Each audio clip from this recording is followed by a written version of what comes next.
Let's back up a second. We knew nothing. So a lot of times people would just help each other. You would buy the material and then your friends would come over and you would build the deck. And I was just hustling.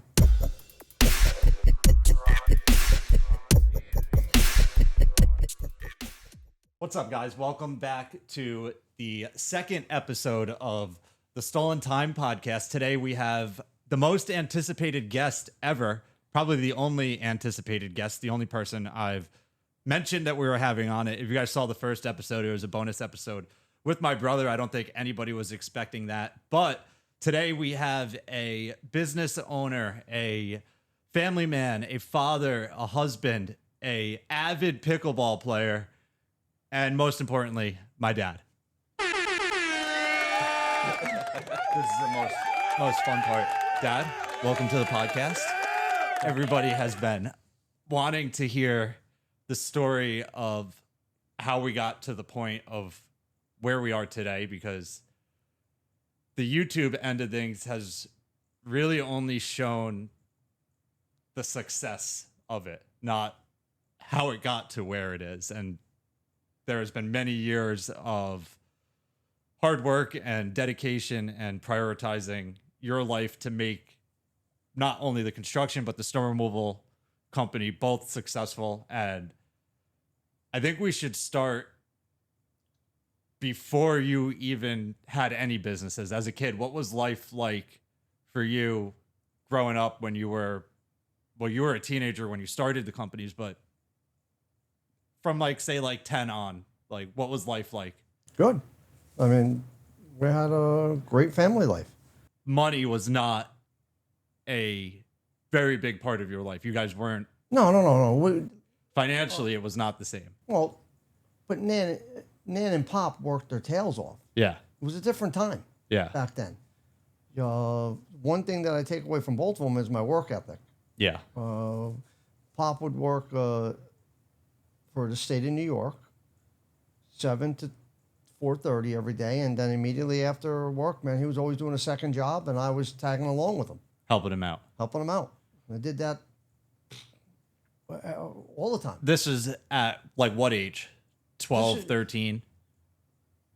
He was mowing lawns, and put it this way, I was stretching my arms to reach the top of the lawnmower to push it. You're a kid. Young. Yeah. Young. Maybe preteen.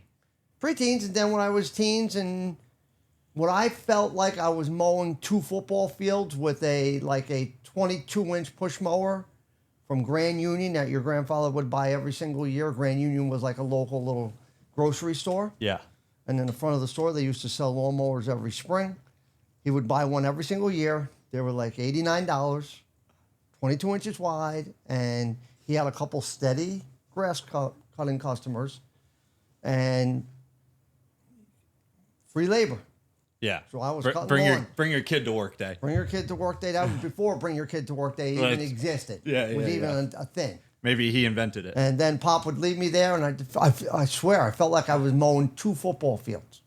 And, probably 3/4 of a football field, but at that age, it was, but, I mean, we would cut trees down, whatever it took. Yeah. Whatever it took. Clean out attics, clean out basements. Just anything you could do. Paint houses in the summertime. Yeah. Yeah. So then you go to high school. You're still working on the side with him, afternoons and nights and stuff like that while you're... So back up a little bit. Okay. We lived in a 4-family apartment building. We lived in the end apartment. Your grandfather did all the maintenance on the apartment building for the owner of the building, Mr. Townsend. Okay. And we had a gentleman Francis Brophy, that would collect the rent. Nan and Pop were super good friends. Whenever Francis came by to collect the rent, it was always an hour and a half, 2-hour ordeal at the kitchen table, having a cup of coffee. They're hanging out and talking. Catching up. And the next thing you know, he would mention that, hey, we need the siding repaired on the house. So Pop would fix the siding. They would offset the rent, and they worked like that. And then in 1982, your grandfather got the opportunity to buy the 4-family apartment building, and he bought it. Okay. And that's where, I mean, we were grandfather came up with the idea on a Saturday and Sunday. We were going to put a second floor addition on it. And me and Uncle Dominic Mancuso, everybody was going to show up to help. Saturday morning, there was nobody but me, Dominic, your Uncle Dennis, and your grandfather. 4 of you. 4 of us. Rip off the roof. So I was always doing construction. Yeah, yeah. And then I worked for Dominic's son, Jeff. I worked for Jeff for a while.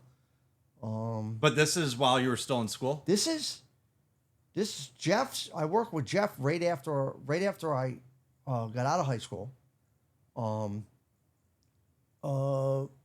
I had worked all the summers prior to that.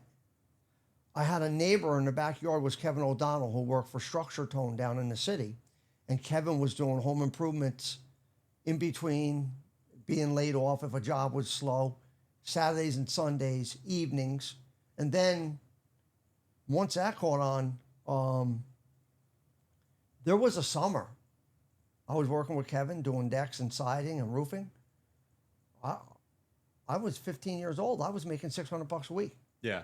You're loving life. Oh my God. I was just, and that's $600 back then was a lot of money. Oh my God. And I was just hustling. Yeah.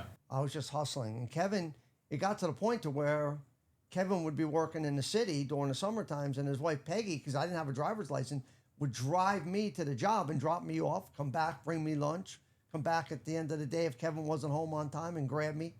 Why did you need a driver's license? Why would I need a driver's license? Yeah, there's no cops in town back then. Yeah, there was. Yeah, but you were friends with all of them. Yeah, we were, but don't. Yeah. I've heard some stories of you messing with the cops. Yeah, I don't know if friends would be the term, though. Rivals. Frenemies. Yeah, Without registration, without license plates. Yeah. Yeah. So you could get away with stuff back then that you're not getting away with nowadays. No. Yeah. No. So high school, you were working for, what's his name, Kevin? No, pre-high school. This is 14 and 15 years old, Brad. Yeah. That's middle school. No, that's the beginning of high school. 15, yeah. Yeah, beginning of high school. So okay. So at what point, you didn't finish high school? No. You dropped out of high school. I dropped out of high school in 11th grade. At what point was it like, I'm done with school, I'm just going to work? I had a hard time focusing in school. It just was not my gig. Yeah, I can relate to that. I remember the day crystal clear. Me and Vinny Brooks got called down to the principal's office. We were 11th grade. Mr. Sepulveda gave us a whole big speech that I was in the Marines, and in the Marines, they say you shit or you get off the pot. And me and Vinny looked at him. I guess we're getting off the pot, and we just, out of the building we went. So Vinny dropped out of high school too? With me. Same day. Same day? Same day, same minute. Wow, I didn't know that. Yeah. So and then,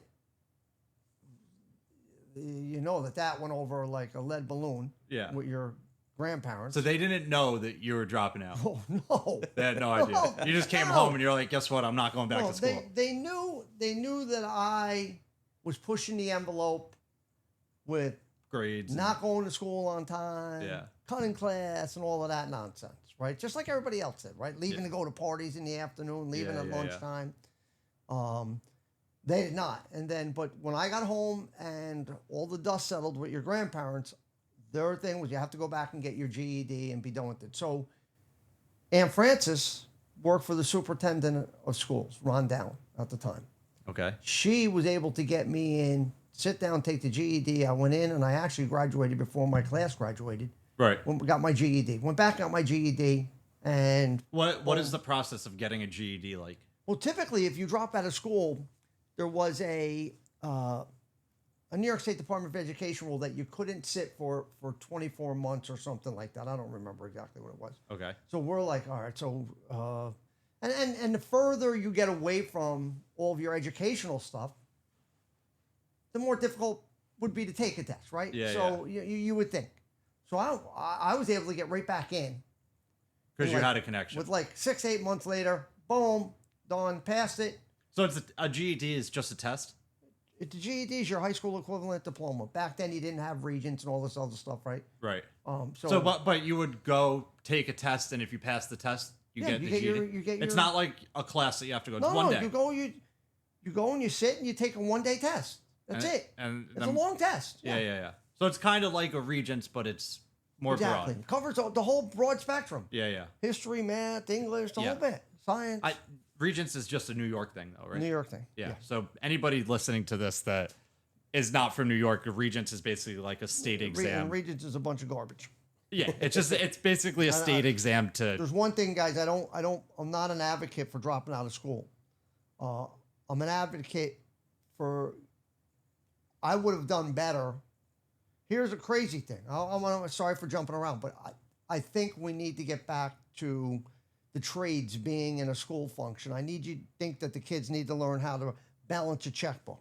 I think the kids need basic understanding of mechanical functions, and you're going to eventually be a homeowner, hopefully. Right. Right? You're learning a bunch of stuff in school that is not real life None of it. You're not using None of it it. You're not using day it. to day. There's so much stuff that as you progress in life and you like get to different Stages of life that you're then learning as a young adult that you should have probably learned in high school. Those are light bulb moments, right? So those are light bulb moments. You get to somewhere, you're 20 years old, you don't understand what it means to pay a mortgage payment, to have homeowners insurance, to have all that stuff. Yeah. You get to 30, guess what? You understand. Yeah, you have to figure it out.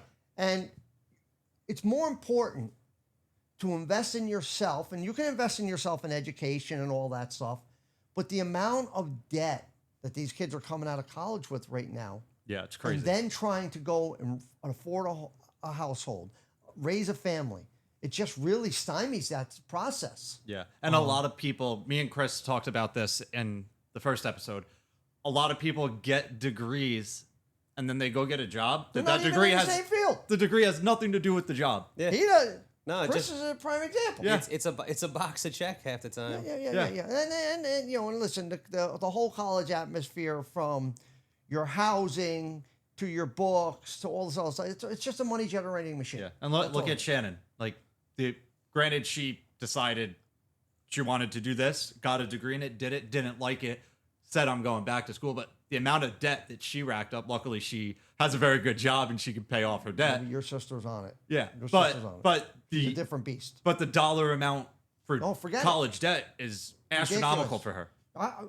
The day your sister came into the house and told us that she wasn't fulfilled with her job, I won't say what I said to her here, but I told her, I said, listen, we're done paying for kids. We're trying to retire. We want eventually want to retire. Yeah, because you were paying for her college. We helped. Yeah. Your sister did a lot of loans Yeah, and yeah. stuff like that. We helped her out along the way. But she, on the second one, she did the brunt of it. Yeah. And now she has a very good job, so And she's listen, not worried. She's just a beast. Yeah.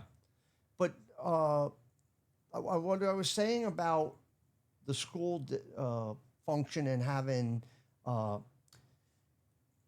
metal shop, wood shop. We have those, Yeah, but nobody's forced to take those classes. You have to select them. does like- BOCES still offer automotive, Well, electrical? well, yeah, but Arlington had that in the school, and then you could go to BOCES as well if you wanted to. Why wouldn't you go there? You just don't understand it at that age. You don't think it's important. has Well, a negative- BOCES negative- has a negative stigma around Yeah. it. People think that BOCES is like a special special education education, type of yeah, place. Yeah, they drop Yeah. outs. So, when you're not, it's another thing. You're not taught anything about BOCES until the you don't- scenario comes up where you have to go to BOCES or you know somebody that's you going to don't have a BOCES. clear understanding of it. Nobody knows what it is until you're either going to it or somebody and you hear a know. lot of stuff from the kids in school, and that's where it gets its negative connotation, right? Yeah, That's where yeah, you just yeah. leave it, right? Right. But I took wood shop in Arlington High School. Like there was a classroom dedicated just to wood. I took a metal shop. There's an automotive shop. Like people are learning how to pull motors out of Auto cars and body stuff shop. like that. Yeah, Yeah. yeah. So like they do offer that, but it's not something that you have to take. You don't have. It's not an elective, right? That was what you. No, would it do. is No, an it is an elective. elective. It is Yeah. an elective. Okay, Yeah. so it's not a. It's not like home ec used to. Remember home ec when we were younger? Yeah. Everyone Home economics everyone was- took home ec. Yeah, and you had to learn how to make. That was middle school though. Yeah, Once you and- got into high school, you didn't have to take it anymore. But you learned how to make biscuits. It would be so much more efficient if I learned how to work on like my boiler. Or like if I learn Yeah. how a car works, or Yeah. like I can make biscuits at the ingredient. The directions are Yeah. on the Right. box. Like, Yeah. So those range of things that when you're 15 to 20 that seem important, 20 to 25 that seem important, at 30 years old they are completely different. And you've aged out to where you now can digest it and understand it. It's like, oh, what mom and dad are saying. Well, all Yeah, right, as a and kid- now I get it. As a kid, it doesn't matter. No, it doesn't register. Yeah. Well, it puts So it- let me just get one Yeah. point in before we do. We're jumping all over the place. But you're looking at somebody that in 7th grade they failed me in woodshop. Yeah. No way. Failed me in woodshop, Mr. Malley. But that was because I wanted to be busy in that class, and because we were building birdhouses and stuff that didn't interest you, no, or it's too easy. It's pretty simple for me. Yeah, it was too easy. Pretty simple. Cut 4 squares and Yeah, a piece of plywood for a pitch the roof and Yeah. hang a little piece of chain on it. So you and can you're hang from the gluing it tree, together right? at that point. Yeah, what's that? You're probably gluing it together at that point. No, staple gun. Okay. Yeah, a little nail gun. But there it is. So so he failed me in woodshop, right? Yeah. So it is what it is. And I was already doing real world stuff. I was hanging around people that were renovating buildings and stuff like that. And I'm in there and I'm taking balsa wood and making silly ass little models. Yeah.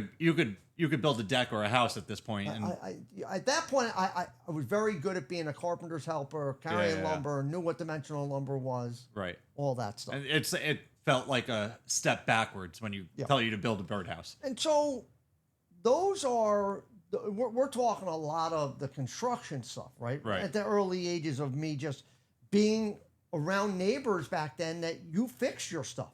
Yeah. And if you wanted a deck, you built it. That's because money was hard to come by back then. That you had In our neighborhood, we were lower middle class. Yeah. Right? And we worked for everything we had. So a lot of times people would just help each other. You would buy the material and then your friends would come over and you would build the deck. Yeah. Your grandfather was on the go 24/7, no matter what. I remember waking up, back in the day, he did a garbage route Saturday mornings and Wednesdays. He had all the trailer parks in Stony Point and Haverstraw. And they would leave 5 a.m. in the morning. He had a little international dump truck. And this is when you toss cans by hand. And I remember. It's like somebody's hanging on the back of it. Or the driver's getting. You're walking. You're walking along. It's not like a dump truck. It's a regular, like a little mason dump for today's terms, right? Oh, so there's one person driving it and one person walking. Driving it and crawling in first gear, and two young Just kids throwing garbage and into you it. would just one on each side of the street. And you would toss cans right in the back, shake it, put it right back by the driveway. Garbage is a one-man job now. Yeah, because everything's automated, Yeah, right? you got the that's claw and just technology, grab it. right? And but I remember being up at 4:45 and waiting in the kitchen to see if your grandfather would take. And come on, let's go. And To go do garbage with him. up the Or top of the hill, wherever he was going. up the top of Tompkins Avenue, bang a right to where Fireside is right now. That used to be called the Pancake House. Your grandfather, boom, breakfast. You know him. Yeah. Breakfast got to start off the day, Can't right? skip breakfast. No matter what. Boom. Right into the Pancake House. Harry Florsheim, who we just renovated his house for him and his wife, Beverly. They owned it. Pop was personal friends with him. Boom, breakfast there. And then we were off over to the trailer parks. Grabbed Charlie Palmer, Michael Palmer, and boom. And we were just off and just... Real quick, speaking of breakfast, I heard that the restaurant by Vinny's shop, what's that, Sparky's? Yeah. Caught on fire last week? It didn't catch it. The sign caught on fire on the roof.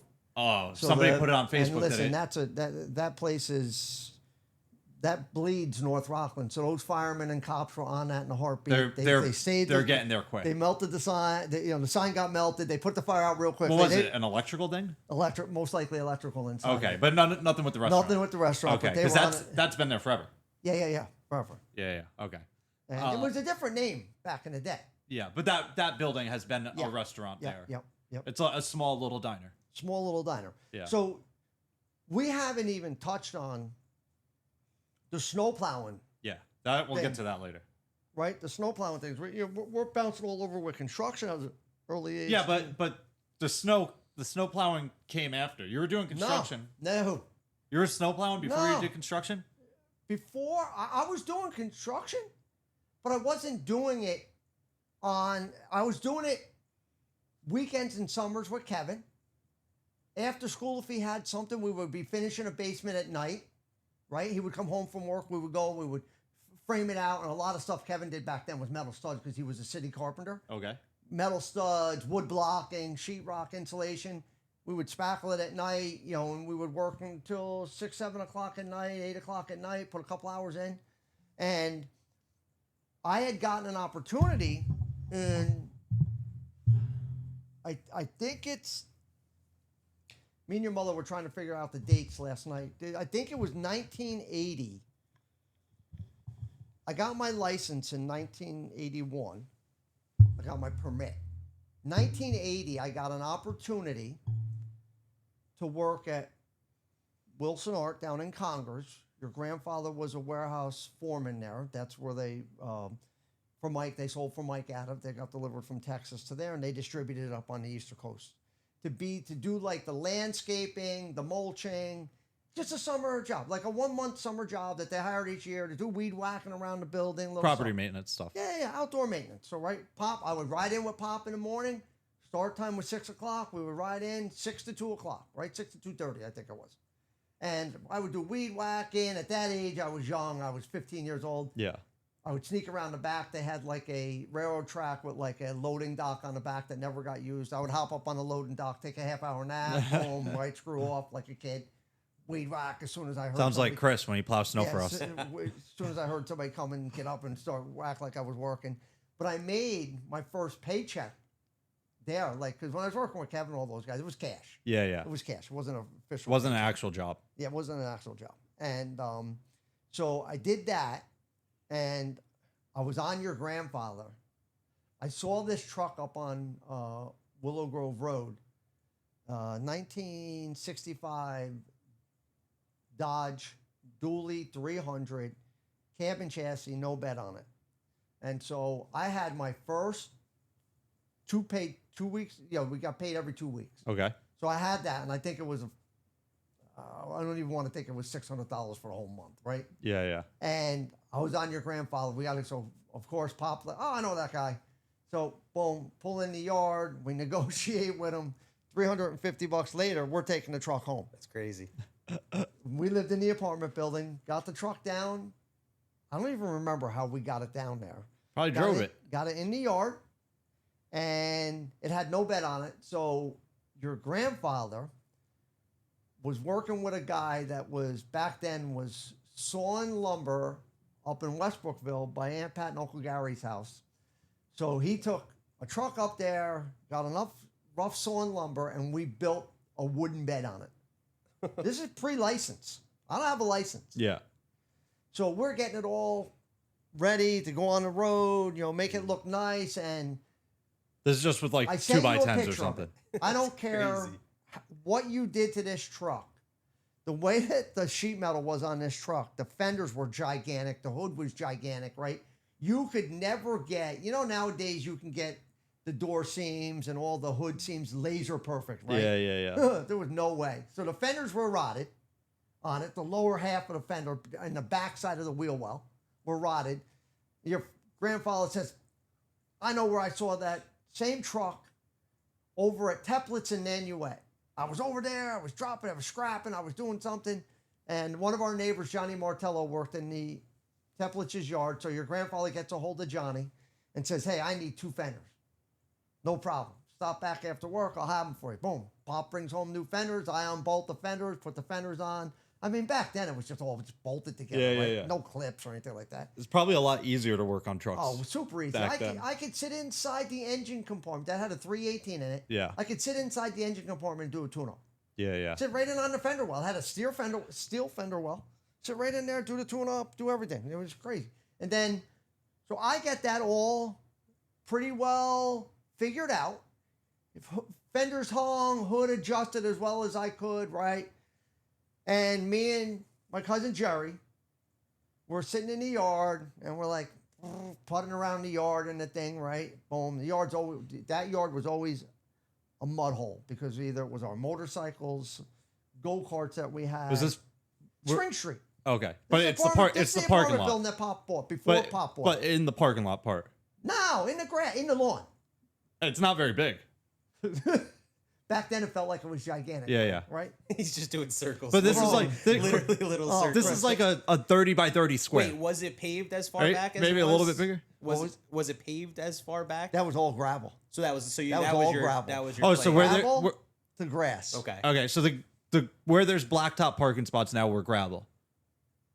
Yeah. Yeah. Okay, And then but that whole that No. square So is not very big to begin with. 20 feet off of the chain link fence, not Brian Cosman's side. Yeah. 20 to 30 feet was grass over there with a hedge line, and there used to be a pool. Okay. And we had a shed over there at one time. So that was like an L-shaped grass, right? So we're all just tenants there, right? Yeah. We got Aunt Pat and Uncle Gary in the first one, Mary Jane and Billy Verano, Aunt Laura and Uncle Gerald, and us, right? It was like a family compound. Yeah. In the middle of the yard, guys, was a telephone pole with a 4x4 bolted to it, and to everybody's house was a clothesline. That's how you dried your When we clothes. first started there, lived there, we didn't have dryers. We had a washing machine. Yeah. You hung everything out on the clothesline. And then Pop's mom, Big Nan, Nan would be able to get you this, and Aunt Laura would be able to do it.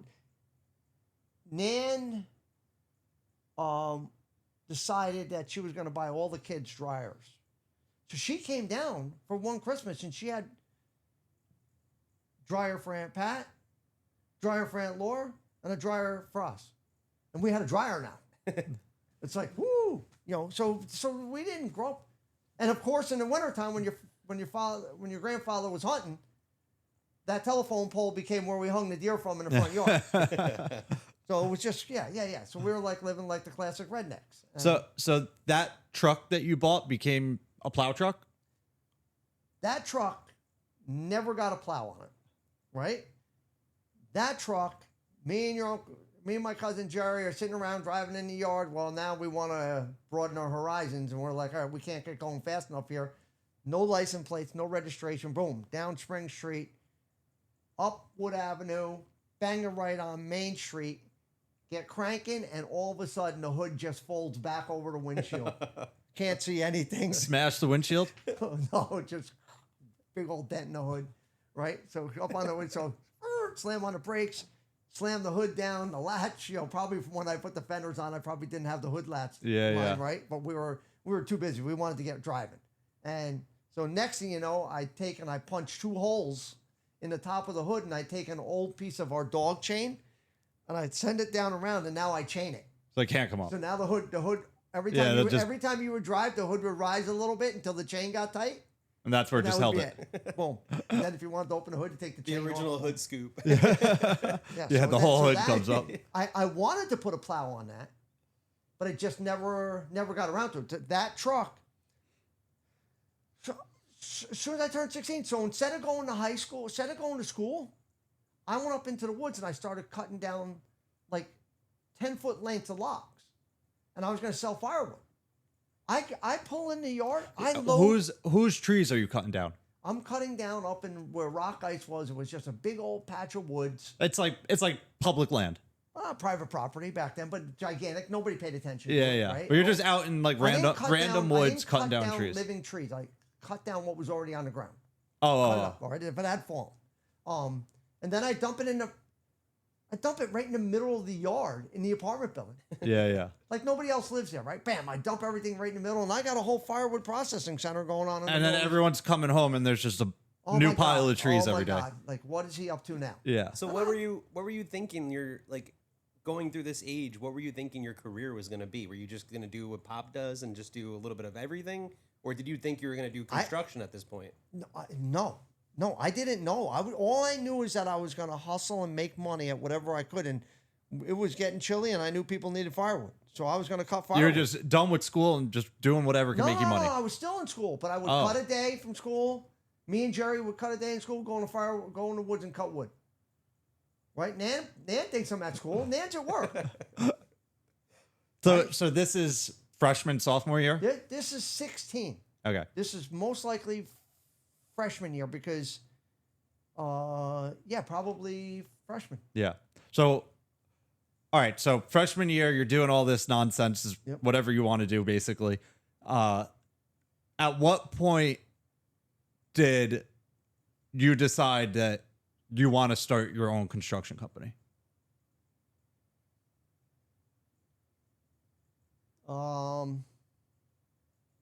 Or did it kind of just evolve from like picking up smaller jobs, it jobs, evolved. and then It I need evolved. help with this. I need help with this. I need more. So what had happened was, and you got to start. I'm doing the construction part time with Kevin. Yeah. Helping him out. Pop won't now. We're working on the apartment building, right? Renovating the apartment building, and in 1981, your grandfather buys a 1968 Chevy K30 single wheel pickup, but it has a utility bed on it. He buys it from this guy, I think his name Brian Booth, over in Pomona. In great shape. 4-speed, right? Myers little plow frame on the front, right? And I sent you the controller. It was called, if I'm not mistaken, an electro lift. It had like a wire loop cable, like you see on old lawnmower throttles, and you push the lever in, and it hit a button, and that was it would ground out the power, and it would raise the plow. Okay. And then if you wanted the plow to come down, you pulled it back, and it pulled the lever on the front of the pump and just opened it up, and it went gravity down. There was no speed to it. Oh, no. Yeah. No. You died waiting for the thing. So you plowing snow was a slow process with that. Yeah. So that's the first one. You want to get out, you got to power angle it. Guess what? You're getting out and you go in the front. There was a little horseshoe with another piece of flat sock on it with a hole in it and a pin. You pull the pin out, boom. Manually angle the plow, angle it. Lock it in, and that's Lock how it it is in until you get out again. Just start plowing to the right. Yeah. You didn't want you made sure you worked that truck the way you wanted the snow to go, because you weren't getting in and out of the truck. So what age was this? I was 16. So 16 is when you first started plowing snow. 16. I was shoveling snow, people's driveways. Yeah. Prior to that, right? 16, Pop got that green truck. I'm going up the hill in the neighborhood, doing stuff like that, plowing snow, doing that. And all of a sudden, I get a phone. Back then, we had landlines. You didn't have Cell phones. Yeah. So I was working, doing construction for somebody, and somebody had mentioned to me that they were looking for somebody at the Stony Point Shopping Center where Grand Union was. They had a liquor store in there, and the guy that owned the liquor store, Vernon June, he didn't actually own it. He was the original developer of the shopping center, and he had sold it to Poughkeepsie Iron and Steel, and they were looking for somebody to do it. So I started plowing that shopping center. Poughkeepsie?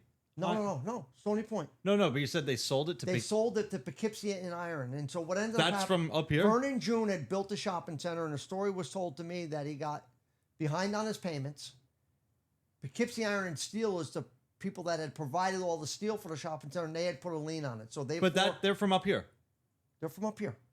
So was that your first time ever like being like, what's Poughkeepsie? Yeah.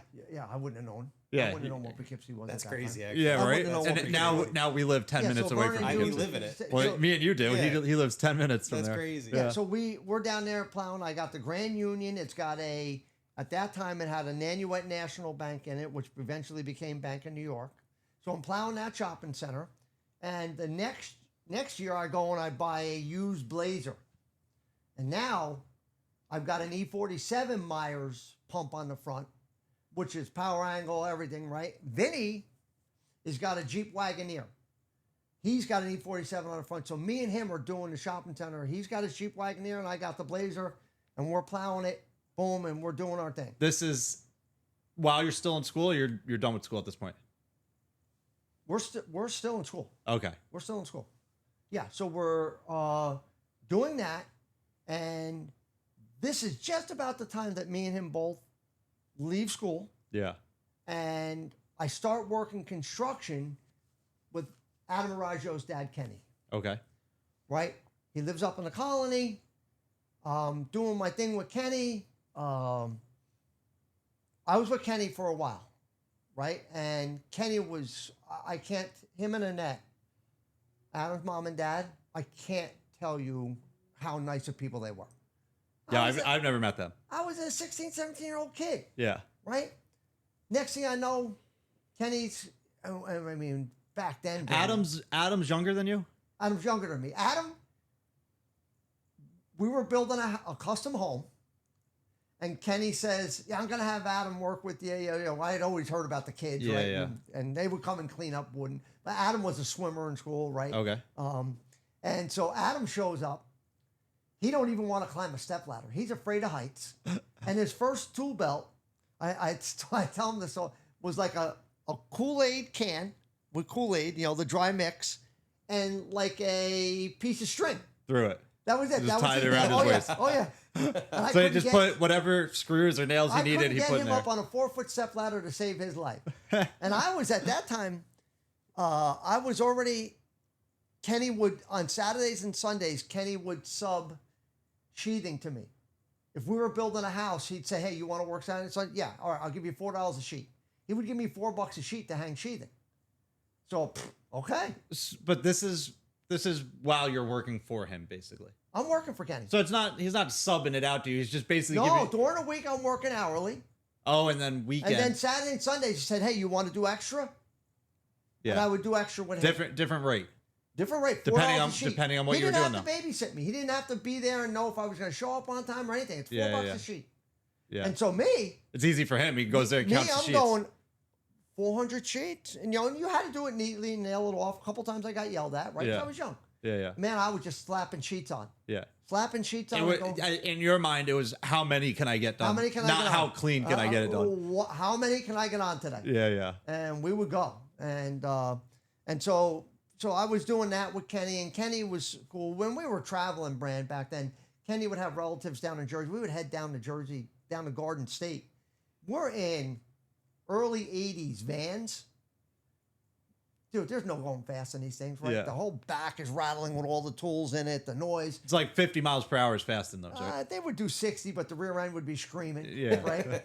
And so that van that I actually drove back and forth down there, Kenny said to me, "Hey, I'm going to get a new van. Do you want to buy it?" So he sold me that, and it was $50 a week for 4 weeks for $200, right? Yeah. And so that van actually turned into the very first work van that me and your uncle started construction with. So you work for Adam's dad. Yep, but during working for Adam's dad, another critical snow plowing event happened. Kenny lived in the Tompkins Lake Colony, 7 miles of road, always done by a little private guy with a pickup truck. Well, the guy that was doing it with the pickup truck was retiring. Kenny said to me, "Hey, do you want to put a bid in on the colony?" And I said, "Oh, without a doubt. $10,300 per year. You had to supply everything. Salt, sand, everything." So I was doing the Stony Point Shopping Center, and I was doing that. And in between there, I had bought 60 residential houses from a guy in town named Bouncer Baisley. You bought them? I bought them from him. 10% of each year's revenue. So they were $15 and $20 driveways, Brand. What do you From mean you new bought? Wait, you're saying you bought the contract to plow the snow for them? For those driveways. You didn't buy. You say you worded, "I bought the house." Like people are gonna think that you physically bought the house. No. You bought that. Bouncer had a route. Yeah. You bought that route to I do bought those. that route from Bouncer. Yeah, He yeah. had 66 residential houses. Okay, so you're doing Oh. the complex, you're doing the colony, and then you're doing these 60 houses as well. It's doing 60. It was 66 houses, right? Okay, and this is just you. This is $10. This is $15 and $20. You spent. Yeah, and of course everybody wanted it done by 7:30 in the morning, right? Yeah, of course. So we're just running our asses off trying to get them done. How many people are plowing for you? Just two of us. You and Vinny. Oh my God, we were just running our tails off. Yeah. Was it Disappointing people because we couldn't get to everybody. Was it a free for all, or was it like you do these and I'll do these? No. It was organization as well as you could be organized because there was no communication, there was no technology. Oh, you can't talk to him. Can't talk unless to everybody. you see him. You can't talk to him. You can't talk to him unless you get to a landline. You guys both just know what needs to get done. You got to go. This is what you got to do. Yeah, Yeah. truck breaks down. You have no idea that. No, you got no can't idea tell what if you the have to other go back person's them up or doing. anything. Yeah. Today, That's crazy. Dad's taking Forget his it. nap while Vinny's out plowing. Nonsense. There were a couple occasions where we were at the bar a little bit too late. But we were young. So I Yeah. bought that from about that. That lasted 2 years. Because what ended up happening, you would plow the driveway on a Tuesday. Wednesday, you'd have to go knocking on the door to collect. You didn't have Venmo. Yeah. You didn't have Zelle. Right? You go back. I would spend more time chasing that $20. And I'm like, why am I doing this? Yeah. This is crazy. So over the next winter, I go to work for Steve Farkas and Rick Gustafson. They own Penny Bridge Marina and Stony Point. They have a contract with one of their buddies that has a boat in the marina that's like the head of Con Edison down in Queens, and they were doing turbine rebuilding, bearings, shafts, whatever needed to be done. We would meet right by the bridge in Stony Point. There was a bakery there, Messina's Bakery. They had a Suburban. We would park our cars. We would get in their Suburban and go down there. So as we're doing this, I'm talking to those guys, and they know that I do snow plowing. They're doing snow plowing. Are they doing snow plowing on the same level as you? Like They're driveways? doing snow plowing probably at a tick higher than me. Okay. They had a bunch of Bank of New Yorks. They had Hornick's factory down in Haverstraw. So That's definitely the next level. then right? So they asked me, they're like, we're done with the snow. You want to buy everything? So I buy their trucks. So that was a massive step for you. Yeah. And again, that was all based on next year's revenue Yeah. because nothing was guaranteed money back then. So whatever I made, I would show them all the revenue and then just pay them for that. And that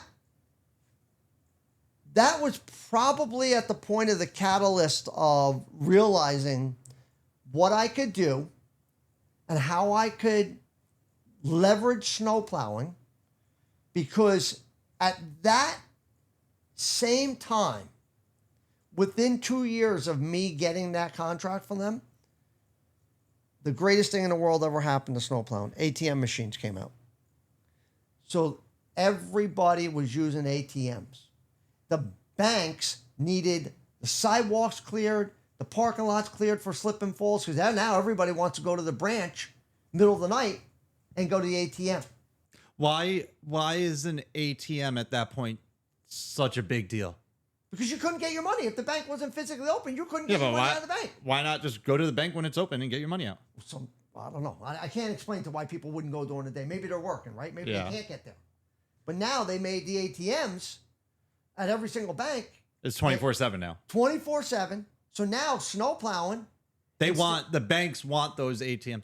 But a bank, it doesn't make sense because a bank isn't making money when you're going to the ATM. It's keeping customers though. If you have an ATM, Your money's you in can that get your bank. money. They're making interest on it. They're if you can sweeping go out that at money 10 every night, o'clock, Brand. They're making money on it. Yeah, if you can Believe go me. out I at 10 guess. o'clock They're to not in Bank of business not to America, make money. Yeah, they're making money on it, but having the ATM there isn't No, necessarily it's a making. convenience factor. It's just convenience for the customer. But what it ended up being for me was a phenomenal revenue stream, right? Yeah. So I end up having like 15 Bank of New Yorks Yeah. in Rockland County. Per push, per salting, per shoveling. So you were getting paid every time you were in that parking lot. Every time I touched that parking lot. So what I did, But there has to be a inch active. no accumulation at that time. They haven't figured it out. So Not you every could 2 inches. you could go in there for half an inch and you're getting paid the same as if you Brandon. went in there with 5 inches. Brandon, I put 4 trucks on that route, and they did a circle. They just kept clearing. You were in Spring Valley, Bank of New York. You came down 45. You hit Pomona. You come out of Pomona, you come up 202, you hit the top of Garnerville. So they're all following each other. They're all following each other. And you're billing them every time, they're just paying it. Every time that truck hits that parking lot, plows it, salts it, and shovels the walks, they're all getting billed. Every single time. And you could be doing this every half inch. It wouldn't be that low, right? Because then you would only be salting. Yeah, okay. Right? So, and also back then, it snowed a lot more. It snowed a lot more. A lot more than it snows now. Right? And temperatures were colder and stuff like that. So a little bit different. Yeah. But I figured out the formula how to generate the most money out of that type of contract. Just maxing out billing them. Oh my God, maxing out. So then we got Hornicks down in Havre. And they, at that point, because they didn't really have a formula for the contract, they can't question you. Bank of New York had a property management division in-house that managed all their branches in this area, right? And then there would be some for upstate New York and different areas, right? So I had the whole rock. Everybody had like a region. Yeah, and nowadays it's all national, right? Yeah. All the nationals. And but I figured out that formula. I had Hornicks, which was, again, by the hour per piece of equipment. So we put a backhoe down there. We put a dump truck. We put the dump truck, the all-wheel drive dump truck that I bought from Steve and Rick. We left that there. We're able to park the equipment in the back of the parking lot. Here's the first. This is the second location. The Colony was the first one that they gave me a little yard with a tiny little salt bin in it, right? So I was able to store equipment there. But Hornicks was really the first one on site, and it started to teach me how I had to protect myself against vandalism, anything that might happen with the truck, whether we leak oil or something like that on somebody else's property. All these little things that come with. This is the first time you're leaving your equipment on somebody else's right? property. Hey, we got a block heater, but we don't have electricity. How do we make sure? So now all these things I'm starting to get into the contract. You must provide us with electric. You must provide us with this. And blah, blah, As blah. you learn it, you add it in. Yeah, you didn't know until it happened. I didn't know. I had no clue. And so I was just going, and then 19... Wait, so at this point, while you have all these banks and stuff, I have a bunch of stuff. Yeah. Is the construction... Are you and Uncle Den doing construction together yet at this point, or not even?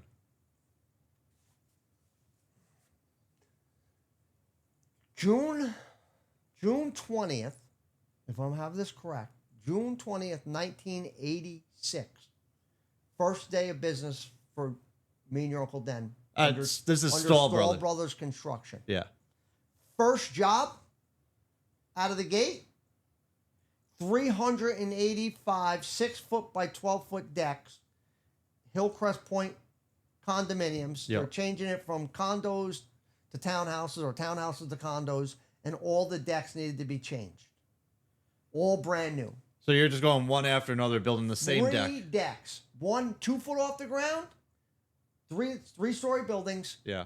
One at 12 feet, and one at 17, 18 feet, whatever it was up in the air. So we had to come up with a system. We built the frames on the ground, set the 6x6s, telehandler back then, rudimentary telehandler up, lowered the first box down, lagged it into the house, bolted it to the 6x6, second box up. Where'd you get the telehandler? You rented it? The guy that had the contract had the equipment on site. He provided he provided all of them. I only provided labor. He provided all the equipment. So the material's there, labor's there, or the equipment's there, material's there. Yep. You just have to show up and do it. You just have to show up. And prior to this, I'm working with Jeff Mancuso. You know Jeff. Yep. So I'm working with Jeff and sort of telling Jeff that, hey, me and as soon as Dennis gets out, we're going to do our own thing and stuff like that. Uncle Den finished high school. Uncle Dennis finished, graduated high school. As soon as he graduates high school, boom, we were off and running. You knew before he was done with school that you guys were going to do this. We had taught, yeah. So I was out all summer long. As soon as I was done working with Jeff or Kenny or Mike from M&M, I was in the afternoons. I was hanging gutters on people's houses, putting decks on the back, subbing from Jeff. We used to sub roofs from Jeff. Was Uncle Den doing anything with you on the side or not even? When when you guys first did these decks, these whatever 60 decks or whatever. No. That was that like his first I thing. don't remember back then, but there may have been an occasion where I needed a hand. Yeah, to do something. but when you and him first went into business doing however many decks you were doing, 60 decks or whatever, he's learning at that point. But he had also been tagging along with Pop. Yeah. Working at the so he kind of knows, but you're years ahead of him. Let's back up a second. We knew nothing. Yeah. Neither we knew nothing. You knew a little bit. He knew nothing. Yeah. We knew nothing. We knew how to work hard. Yeah. Right. We went by the seat of our pants. And just figured it out. Yeah, and figured it out. And so nowadays you have all of these how you grow your businesses, how you ramp up everything. There was none of that back then. Yeah. You had the best happen. You got a pager, right? Yeah, you got a pager. The thing is buzzing. We're building a house up in Tompkins Lake Colony. The closest payphone is 5 miles down the road. You got to go to a payphone. Now you're losing time on a job site. Yeah, and you got to hope that the person answers it. Then by the time you get to the phone, is the person still at the phone that they buzz you from, right? Yeah. So yeah, it was crazy. It was crazy. And then I drove your uncle batshit crazy, right? Because I'm like, we got to have two-way radios in the truck. We got to be able to. If we got a couple guys working in New City and we're in town, they need to be able to. Hey, pick up the two-way radio and call us and I'm missing something or I need something, right? Yeah. We didn't have cell phones. And then all of a sudden, the very first cell phone came out. It was literally a suitcase you put underneath your driver's seat and a box with a big old phone and a big old battery.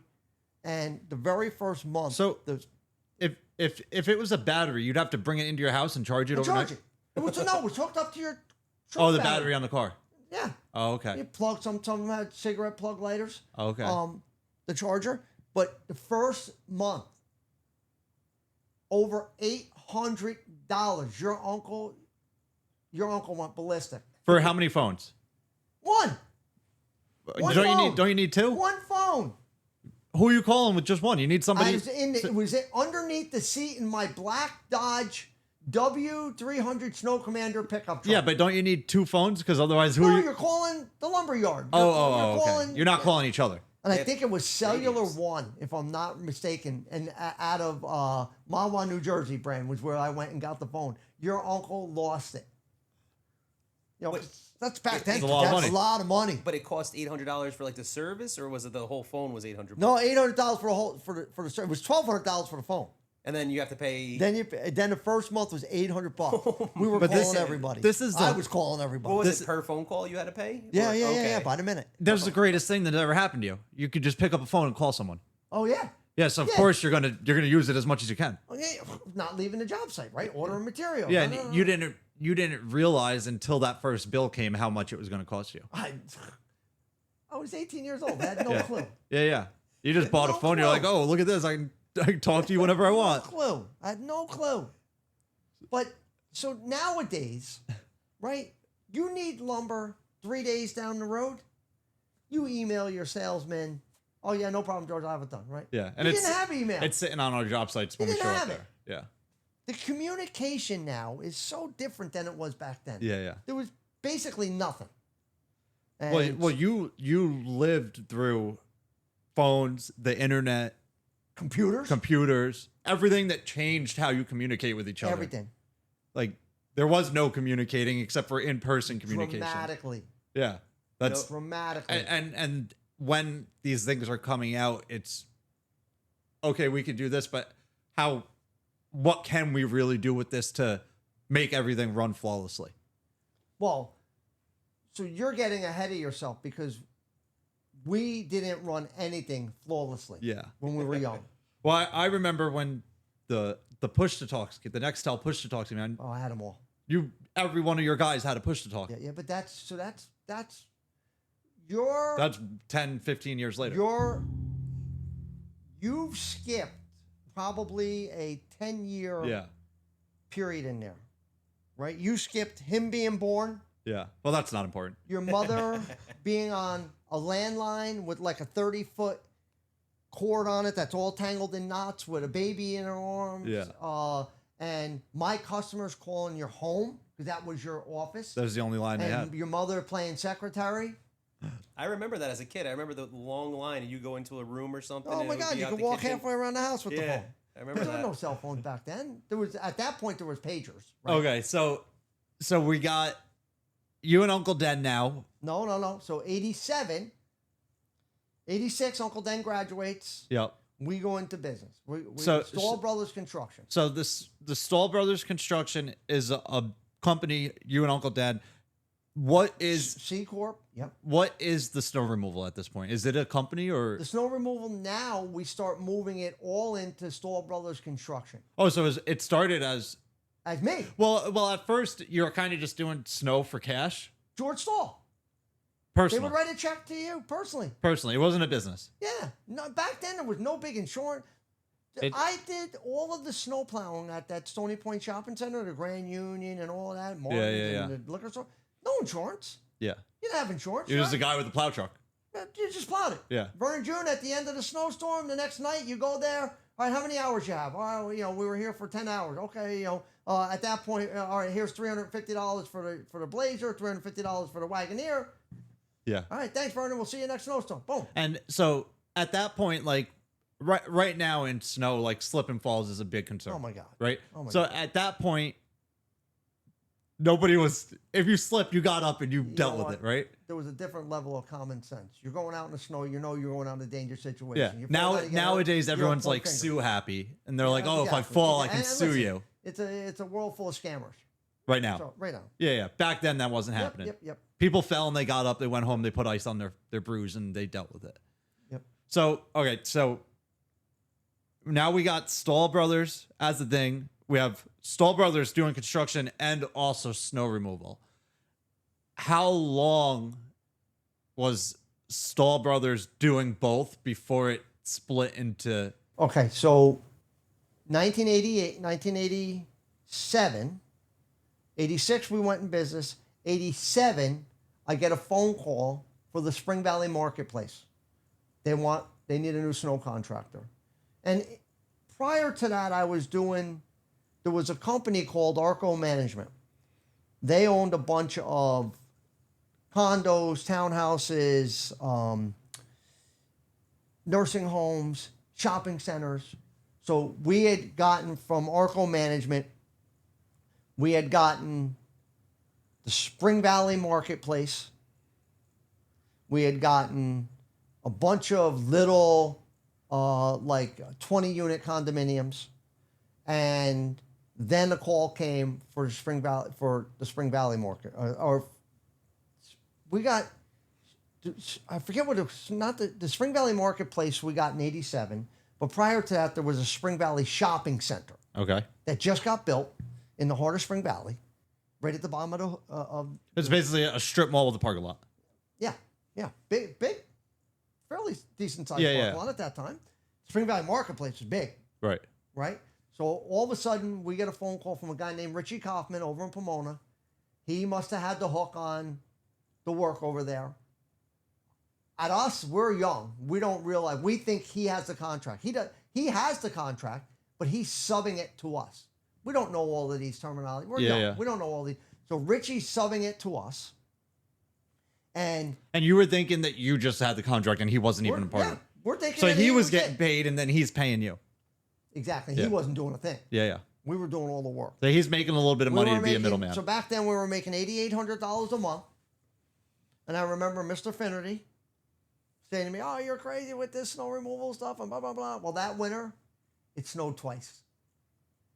Every month the check came in the mail. Boom. So this was your first contract. Big This is your first shop. contracted job where you're getting paid no matter what. Yeah. Getting paid no matter what, right? So I would bust old man Finnerty's chops and I would take that check down. Yeah, there and look go, at this. I didn't hey, even Pop, work and I'm getting paid. $8,800. I didn't do a thing this month. Yeah. And finally he got it. It's funny, full circle. He eventually, when he retired, he came to work for me. Yeah. And so then the next year, it snowed maybe 4 or 5 times. So now we're in a second year of a 3-year contract, and all of a sudden, Spring Valley Marketplace Management now sees that they're paying us for doing nothing. They want to change the formula. They want to do it by the inch. So the third year, it snows like crazy. And it was by the inch at that point. By the inch. So how did they, if it was a 3-year contract, how did they change it after the second problem year? is back then, they had outs in the language if they could get out of the contract. So it would, the way it was They worded. would just say, "Hey, we're going to cancel the contract." And, Yeah, we're we're making something new. renegotiate. And back then, you weren't contract savvy, Yeah. right? So you just did it, and then all of a sudden, now it's snowing to beat the band. Did you make more? Oh my God. You made more Yeah. than, We made than more what you money. paid by inch. So you had 2 years where it was slow. It made them rethink things, and then the third year kind of Third year, backfired as on soon them. as then it bit them in the ass again, right? Yeah. So now it's snowing, and then they had put that whole shopping center. If you look around it, has the metal roofing overhang over top of the walkway. Okay.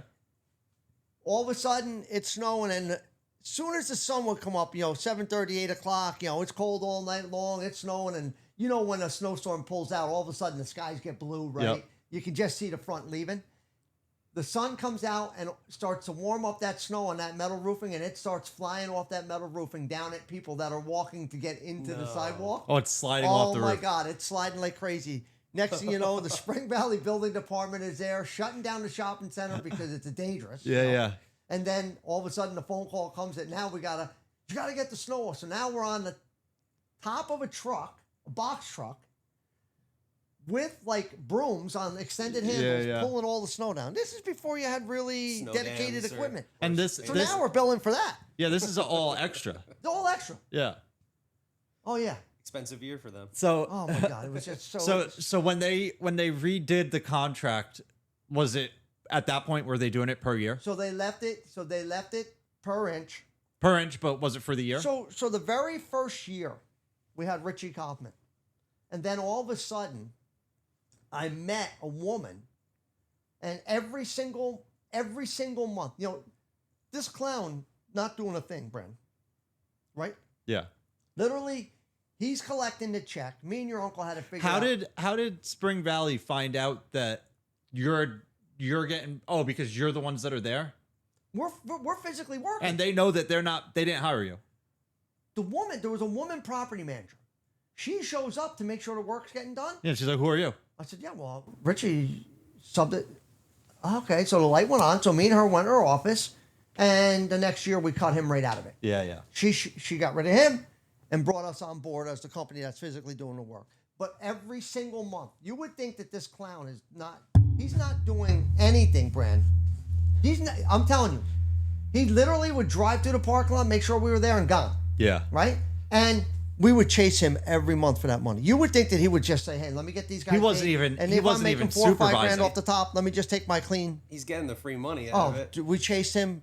I can't tell you how many times I pounded on his front door. Yeah. He wasn't even supervising. No, drive through and be He just gone. made sure it was getting done at once. Made sure we showed up. Yeah. Not How- even that it got done. How often did you have to go chase like customers down for money back then? For commercial customers? Like all the time, a lot, right?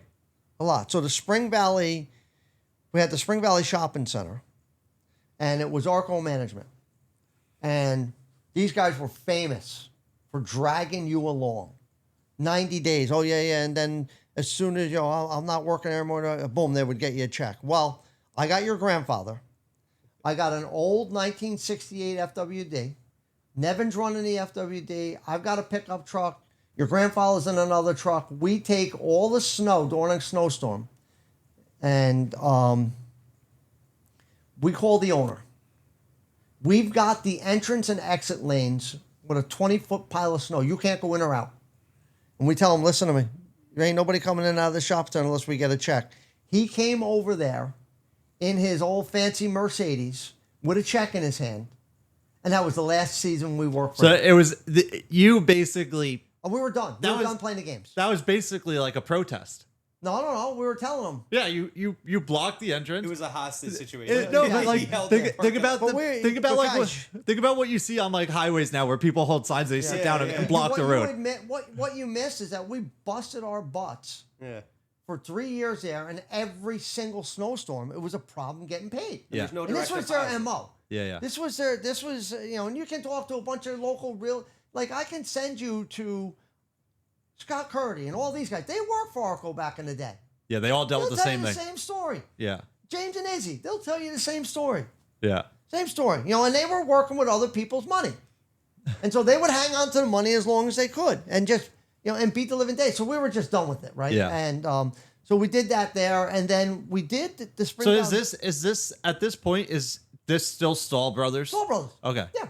So we end up doing the Spring Valley Marketplace for 6 years. And all of a sudden, again, now it's snowing to beat the band. Now they're going to change the formula again. And I looked at your uncle and I said, listen, enough's enough. We made our money here. Let's get out of here. Yeah. And Let we someone moved else on. deal with it. And at that point, it was right after Katie was born that Uncle Dan, while we were working together, was taking police exams. Okay. You knew that he wanted to become a cop. Yeah. He would take a day off here, go take a police exam. Yeah. He didn't want to do construction. Right. Back then. So we're at this point, we're like, what, 4 or 5 years after you and Uncle Den started Stoll Brothers? So 86. You started it. Yep. So 86. 87, we got the Spring Valley Marketplace. So 1990, so 4 years. Katie was born December of 90, right? And when she passed away, we had, I had told your uncle, listen, I'm at the bottom of the barrel here in life. I got to figure out things. If you want to do your police thing, you go ahead and now's do your the time police to thing. do I'm it. going to just sit here. We closed down Stoll Brothers Construction. There was a little bit of a thing with Stoll Brothers Construction. We had a customer in New City Condos that had sued us for poor workmanship and stuff like this. While I was away on my honeymoon with your mom, this customer took it upon himself to have the excavation and mason contractor dig a trench out in his backyard, install 24-inch concrete pipe in the backyard, and build A shooting range. A shooting range underground. You told me I think this I told story you about before. this. Yeah. So I get a phone call from your uncle. He's running the job. I said, that is not on the plans. Clarkstown will not go for that. We got to get off this Get job. off this job site right now. Get a hold of Tom Zugerby. Tom was our attorney. Tom sent him a letter. So that turned into a lawsuit, right? Yeah. So we had this lingering over our head as young 20-year-old kids, right? Yeah. And we said, okay, we took some legal advice to put that company through bankruptcy. We get into bankruptcy court. The attorney doesn't show up. The bankruptcy trustee basically reams our butt out, right? But in that same room where we're getting the bankruptcy trustee is reaming our butt out, there's another attorney. So we walk out in the office and this guy follows us out and he goes, hey, you two got some problems. I go, I'm glad you noticed. And his name was Joe Haspel. He had a law firm over in Spring Valley and he just took a liking to us and we ended up going to, Joe was a great guy. Wife had a horse farm up in Goshen. We did some work. We offset bartered some labor for his legal fees. And we went to his office and I'll never forget. And he goes, I don't know who gave you this advice, but they gave you some incredibly hard, I won't say the attorney that gave us the advice. He's a local guy here. And some incredibly bad advice. I want to tell you what we're doing here. We're fighting this lawsuit. And if we lose the lawsuit, then we put the corporation in bankruptcy. That's how we don't put the corporation in bankruptcy prior to fighting the lawsuit. Yeah, you win the lawsuit. So Why'd we you end do up it? going, guys, I'm 23 years old at this stage. Yeah. I'm in Rockland County Supreme Court jury trial as a 23-year-old with a $300,000 lawsuit back in then. For me, that would have been life-changing. Yeah, it's a ton of money. We end up going through the whole trial, and we end up winning.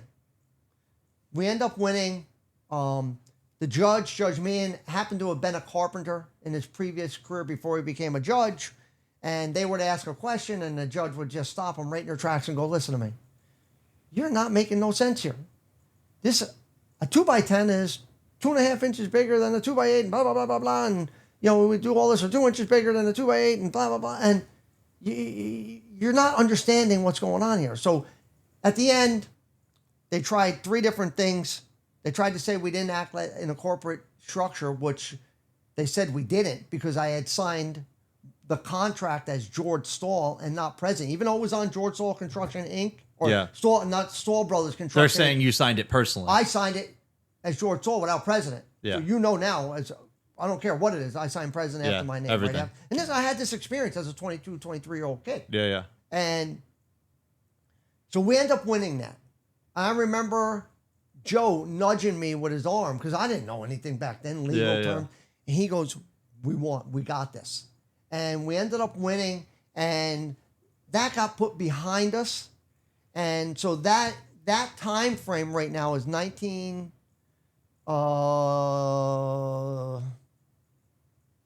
that's April of 90. Yeah. So Katie's born in December. Christopher's already born. Right. Christopher's already born, right? Yeah, we skipped over that. Yeah, Christopher's already born. So we decide to go our separate ways.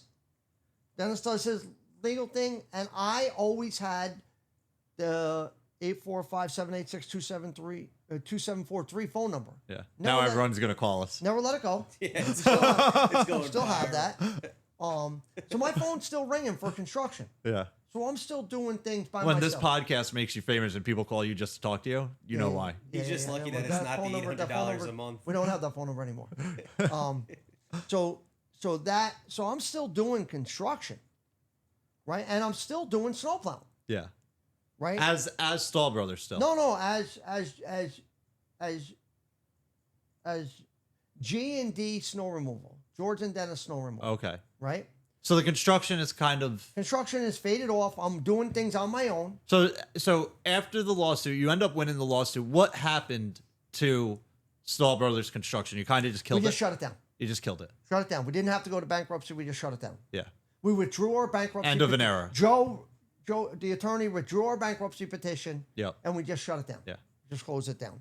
And Uncle Den is now a cop. Yeah, Uncle Dan is in the police academy. So he's in the police academy, but he's still plowing snow with you in the winter. Yeah. Okay. Yeah, because back then they weren't making. So when you go into the police academy, you either get hired as a local police officer and they put you through and you get your salary. Yeah. Or you get, I believe the word is sponsored. Uncle Dennis was sponsored by the Stony Point, but not as a hired, so he had no salary.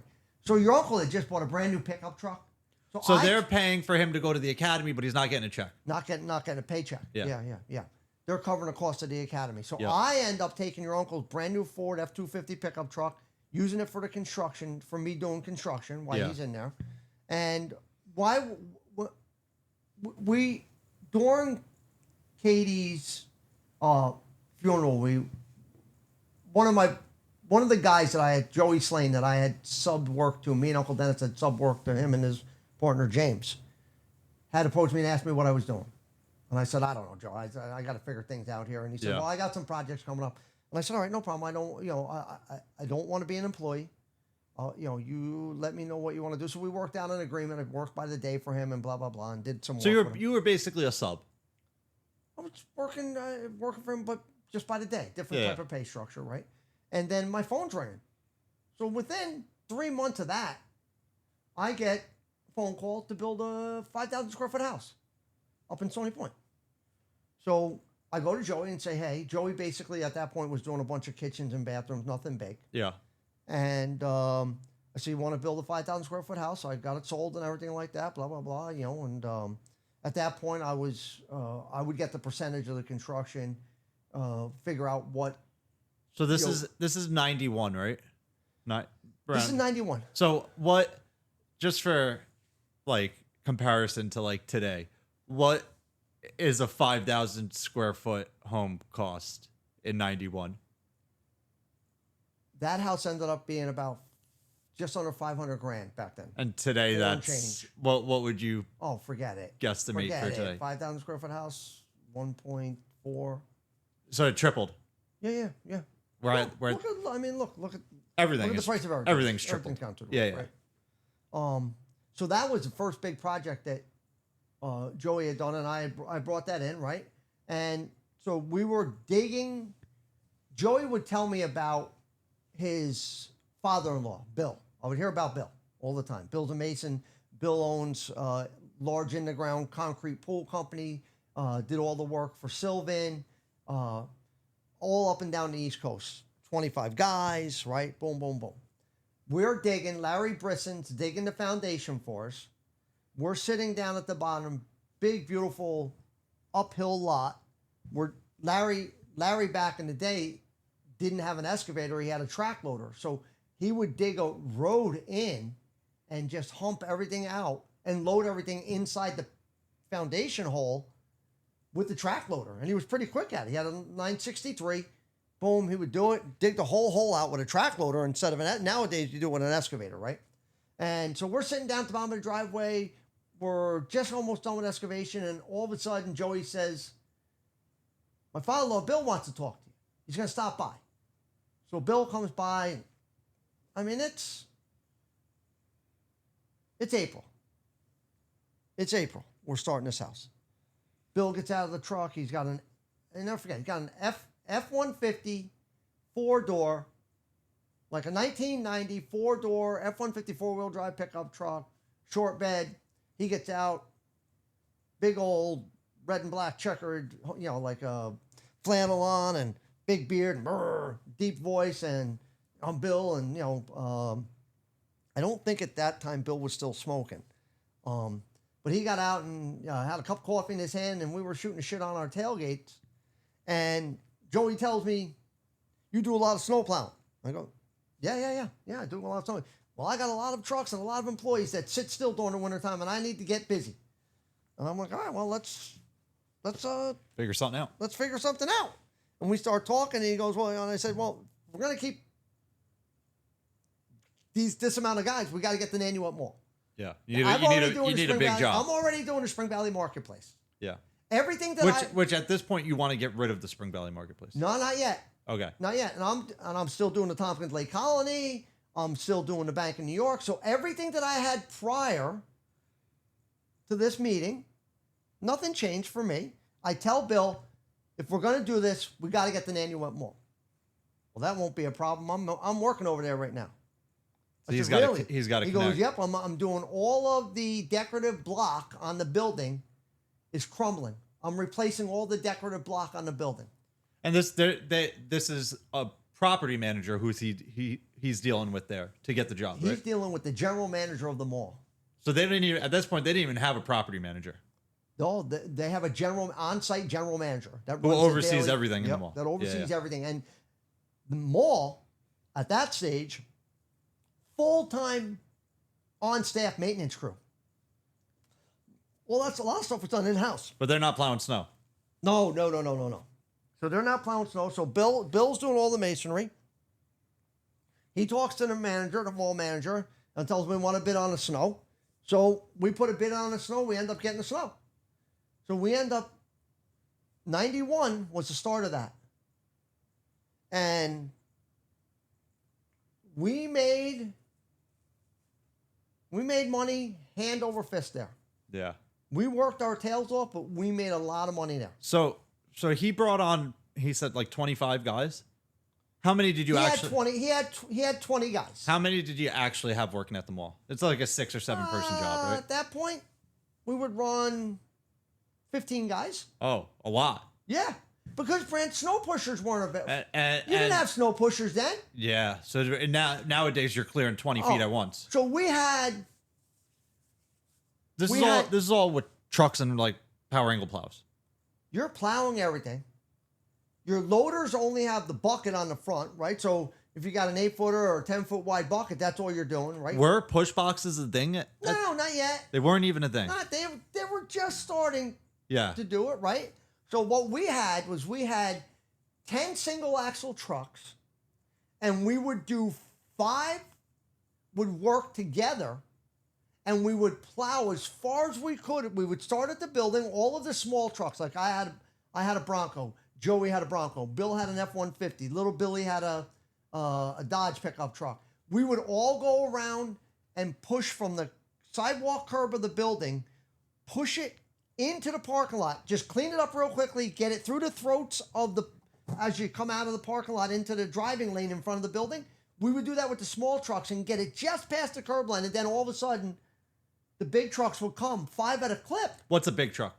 Big truck is back then a GMC 7000, International 5070A, LN 9000. So decent sized trucks. Decent single axle dump truck. Yeah. Right? 40,000 GVW. Those trucks at a clip, 10-foot plows, 11-foot plows, maybe you're plowing 8'9" at a clip, right? Depending on what the windrow was. And we would just keep on pushing that long ways until the windrow got too big, and then we would hop over the windrow, start up again, and then the loaders would take that windrow and push it all the way to the end and stack it. Okay. So You talk about a long night. yeah, I It was could a long imagine. night. And Old loaders. at this point in time, malls are popping. That's it. Every parking space had a price tag on it. Yeah. Nowadays, malls are like Malls are dead, and we'll get to as we get yeah. and why. I So got rid of that so when you guys take on a job like this, and you're all coming in your personal vehicles, right? Everybody has to bring their own plow truck. You don't have a fleet of trucks for these guys to show I up. do. I at that point I had a fleet of trucks, and Bill had a fleet of trucks. Okay, so these guys are showing up and getting in your trucks. Yep. Okay, all right. And me and Bill, for the mall, we pooled our equipment. Everything became one. And you remember how we had G&D snowplowing? Yeah. It became GDB, George Okay. Dennis Bill. Okay, Your uncle wasn't involved with us in the later stages. The earlier stages he was. right. And once he With the became mall a and cop. stuff like that, not really. Yeah. And so we would pool our equipment, and then I had the first couple loaders, Okay. my own loaders before we started, and then after the first season, we were subcontracting a bunch of guys. So how do you figure out a pay structure for? Is it like depending on who supplies more vehicles? It's like you guys No. have to split. No, You we get- didn't look at that. It didn't matter if Bill came with 3 and I came with 7. We were in a partnership together. Yeah. So for that end of it, we didn't take a paycheck. We just worked our tails off and left the money. The business structure was this. George was responsible for making sure we had all the necessary equipment that we needed, and me verbalizing Bill, all right, you got to get a couple. Bill's trucks didn't have plows on them. You Yeah. got to get a plow on this truck, got to get a plow on this truck. And Yeah, Bill we would have do to it. use this to That's plow at his stuff. cost Yeah. Yeah. to come to the show, basically, right? Yeah. My truck's already geared up, plow, sanders, everything. So when I would tell Bill, we need this, we need that, and he did it. Bill was serious as a heart attack, right? Yeah. And Bill's job was managing our money. He worked the snowstorms, but after the snowstorms, Bill would head back to the office, do all the paperwork. I would do the billing, send it to Bill. Bill would send it in. He would receive the checks, put it in the bank, manage our money, make sure we were in the proper sweep accounts. We didn't take money. We didn't take it. We just let it grow. And this is in the company account. This is a company account. So then you're paying everybody else who came to work for you guys. It's getting a paycheck. It's hourly pay. Getting paid. It's just an No matter- employee. no matter Except what the- for like Joey. Joey would show up with his Bronco. Some people would bring their own vehicles. Yeah. They get paid a little They more. would get paid. They would get paid by the hour. Joey would submit a ticket. Okay, I had 15 hours this snowstorm. So the very, very first winter, I had 3 loaders, and we had 3 loaders subcontracted to us, and it snowed to beat the band. And so now we have a decent amount of money. So is this per inch type of contract or Per hour. the contract? Every piece of equipment that moves per hour. Jesus, that's how you're making so much money. Dude, we were in that mall. We got a 22-inch snowstorm. We were there for 60 hours. Wow. Oh my god. And was crazy. every piece of equipment being ran is billing per hour. Per hour. Wow. Time and a half after 8 hours. Double time on Saturdays and Sundays. Holidays. And they just paid it. Nope. Simon was a big company. Simon's a Yeah. big corporation. Wow. Yeah. Yeah. Uh-huh. And so then... You're not getting a contract like that these So days. then- Never.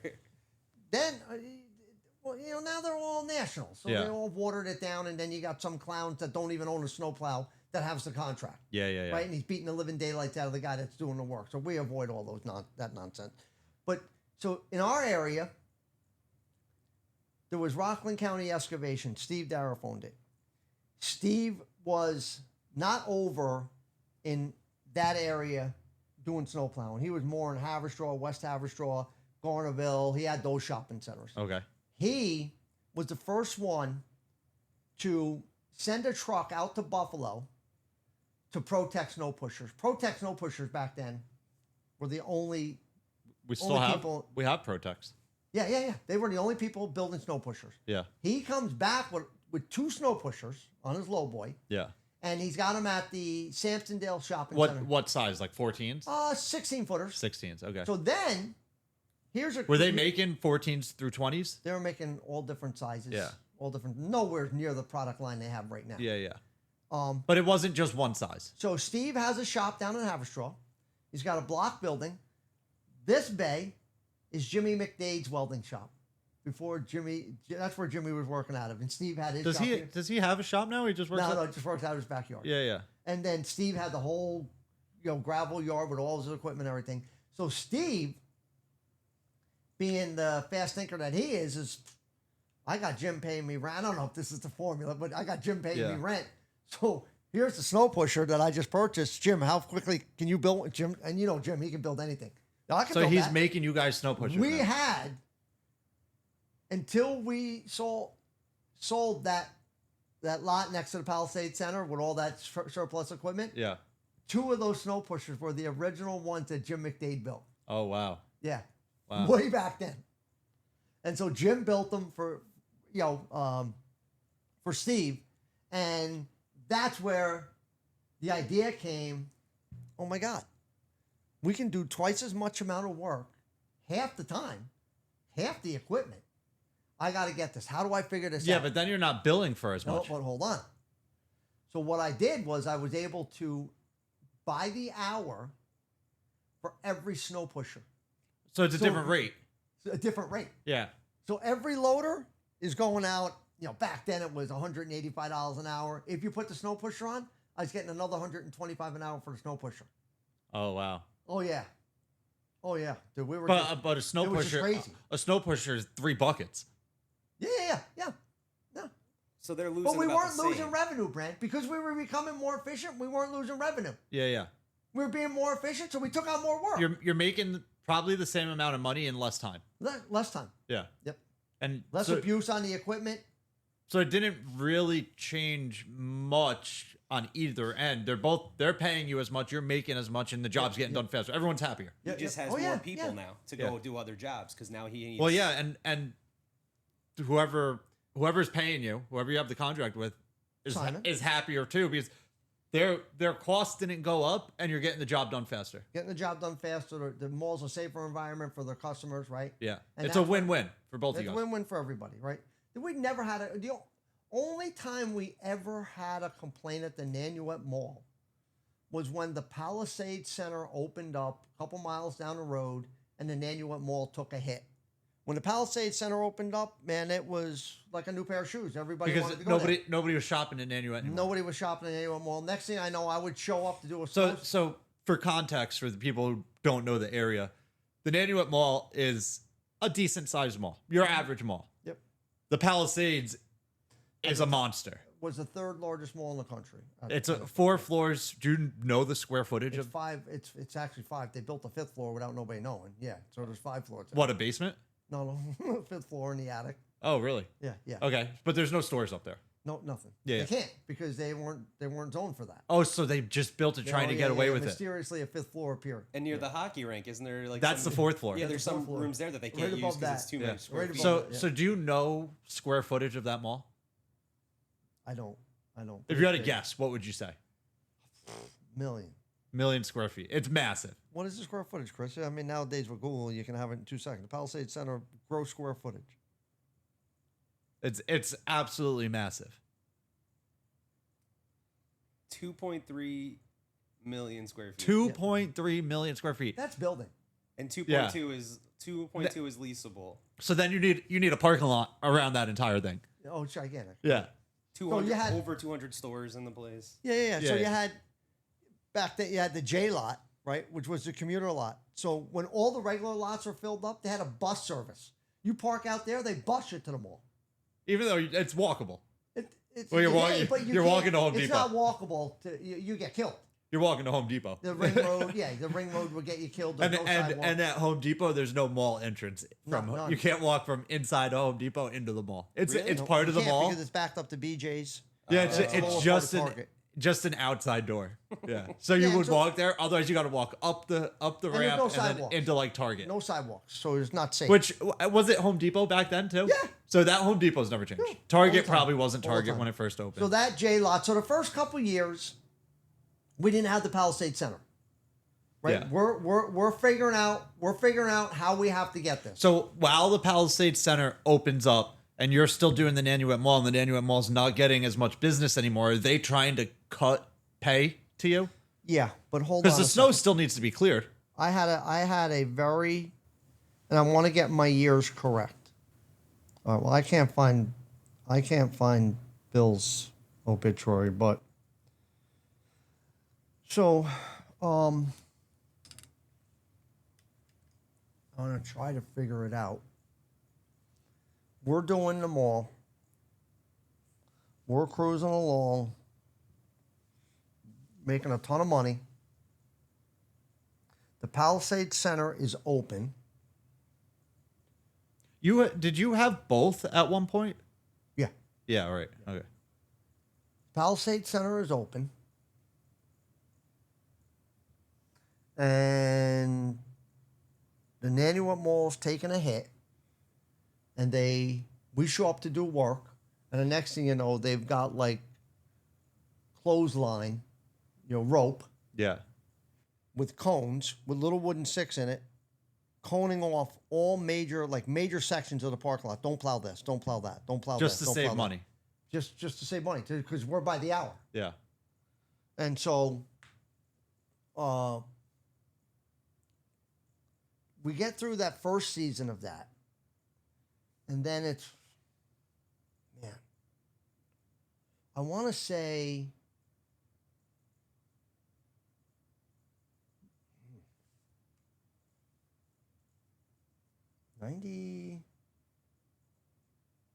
98, Bill passes. I get a phone call from Joey Slane, his son-in-law.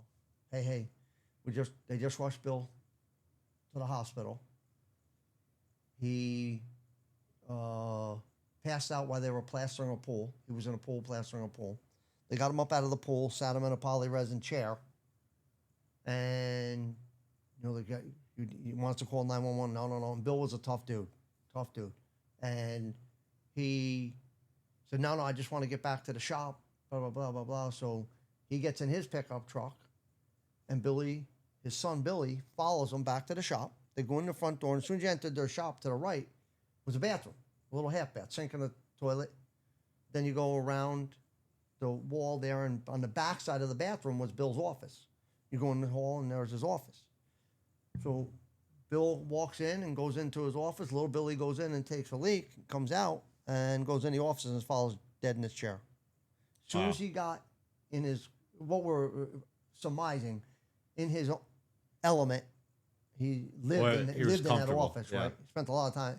He passed away, and what it ended up being was an aneurysm, is what I believe the final medical thing. But so, guys, when I tell you that certain people appear in your life at certain stages to help you with things, I'm not joking. I was a young kid. I didn't know anything when Bill LaFrancois came into my life. I was a bull in a china shop. If you owed me $10,000 for a job and I showed up to get a check and you said, hey, I got $7,500, I'd be like, well, why don't you have the $10,000? No, and basically, stick the $7,500 up your ass and, $10,000. And every week, me and Bill would meet for lunch and just talk. And he goes, whoa. Run by me what you did. I told them to take that check, stick it up there. He goes, hold on. The last time I did math, 7,500 was a lot closer to 10,000 than zero. You take the 7,500 and you fight the 2,500 on a different day. Yeah. I go, damn, man. And it was just little examples like that. Yeah. Where he had already beat his head against a concrete wall, proverbially, and did all of his things in life business-wise. He's 20 years older than me. Yeah. He'd already seen it, done it, been there. And I'm like, man, and so... He knows all the stuff that you're trying to learn. That I'm trying to learn. Yeah. Right? And I'm learning it the hard way. Yeah. And so he just taught me a lot. And I tell everybody, You might not have liked what came out of Bill LaFrancois' mouth, but take it to the bank. He's as serious as a heart attack. And when he says it, you can guarantee it's happening. And so we just ran with that philosophy, and we did it, and it was super. You see how I like to have everything nowadays, Brand. All the trucks matching, the letters, and all this other stuff, right? And I try to get everything as much as I can. It's being somewhat fiscally responsible. Bill, hey, that new paint ain't gonna make us any more money. And then we weren't buying a gallon of paint. We weren't doing nothing to fix anything up. We weren't doing nothing. You want magnetic signs for the door? All right, I'm all right with that. Back down a couple $100 for magnetic signs. Middle of a snowstorm, they're flying off because they won't stick. This is rudimentary. Now we're spending $3,000 a truck to wrap them. Yeah. But different times, right? Yeah. And so Bill passes away, and so now I'm partners with his wife, with Marie, right? And I'm like, well, I didn't. So did you keep all of his employees, like for snow? Yeah. Yeah. And I kept his sons on board. And I said I went to his sons and I told him, listen, I didn't sign up to be partners with Marie. I didn't sign up to be partners. I signed up to be partners with your dad. I said, I'm going to work it out with your mom. We went to the accountant. We paid all of any taxes we owed, anything. And then we came up with, and Uncle Dennis, the three of us all took a split, right? Uncle Dennis got his portion of it. I got my portion, and Marie got Bill's portion. And we just... This is the end of GD and B. GD and B. Boom. That's the end of it. Yep, done. And so in 1994, I was working for Joey Slane, and there was a couple projects that Whoa. We skipped over my birth. Oh, yeah. Huh? Come on. That one's important. What happened? 93, I was born. Yeah, 93 you were born, but I have a picture of you in a little tractor. All right. Now we can continue. 94. Yeah, but so 94, I'm doing a job, and I'm doing it for the Underdunks. I'm siding their house, putting Anderson windows in it, and I'm working with Joey. So this is Stoll Brothers construction is done. Done. What are you working under? I'm working for Joey under Slane Construction, just as like a by the day piecework. If I get a job that's small enough that I can do by myself, I'm doing it. Yeah. Decks? But it's not George Stoll Construction yet. No, nothing. It's just George Stoll out doing work. Yeah. Right? Laborer. If I get a deck or I get a siding job and I can do it on a Saturday and Sunday, boom, I'm doing it. And I'm just out hustling it. Yeah. Right? But I'm still doing the snow plowing. Yeah. Full bore. Snow plowing at this point is under what name? Snow plowing was under GDB. Oh, it's still under GDB, but Yep. GDB's really So once just you at Bill this point. passes away, I transition everything over to George Stoll Construction. Oh. And that's why I bounced back to 94. Because in 94... Oh, so he passed away after 94. Oh, yeah. Yeah, okay. All right. Yeah. So 94, I'm working for his son-in-law, Joey. And there's a couple projects that I think that Joey owes me money on that I didn't get my money. And so I just decide, I call your grandfather. He's working at Tilcon. And I said, I've had enough. I said, what are you doing tomorrow, Pop? Oh, what do you need? I said, can you take a day off? I want to go to Massachusetts. I want to buy a brand new mason dump. Yeah, sure. So your grandfather, like clockwork, hangs out. Me and him head out to Massachusetts. I buy a brand new F-350 mason dump, 9-foot Fisher plow on it, right? Everything. Central hydraulics. And that's... So this truck was loaded. Back then, this truck was loaded. Yeah. Power stroke, very, like, we're in the beginning stages of power stroke diesels, right? Okay. Beautiful truck. And I already had Uncle Dennis's red pickup truck, Ford F-250 with a power stroke in it, because he went to police academy. Yeah, so you took his So truck. I'm still using it. I got a red cap on it. Yeah. So that, and I'll tell you the timing. Here we go again. Perfect. What was, Chris, what was O.J. Simpson's trial when OJ was found. OJ found not guilty. 95. That was 95? Okay, so that's the year. That 95, not 94. 95, because I'll tell you why. I'm sitting on a scaffold in the front of the Underdunk's house with the picture window out. I'm putting the picture window in the house, and me and Mrs. Underdunk are watching the TV with the OJ trial. So she's in the house. She's in You're the house. right I'm outside on of the it. scaffold. I got a window. Yeah. And we're like, oh, they come to a decision. This is an important. This is very big. Oh, back then it was Major League. That was probably Major League. That was probably the biggest thing that happened that year. Yeah. Oh, yeah, for sure. And so we're watching, and all of a sudden, if the glove doesn't fit, you must have quit. And they found him not guilty. I almost fall out of the scaffold, right? Yeah. I'm like, not guilty. Yeah, there's no way. Yeah. We're like, oh my God, right? And so we just continue on. But that was the time that I called Pop and said, listen, gotta go. That's April, I think, right? What's the date, Bren? I'm not sure. What's the date? So and I'm gonna tell you, and so all October 3rd of 95. The verdict was delivered October 3rd of 95. In October. Yep. Okay. Yep, October 3rd. So I go with Pop, get that truck, and come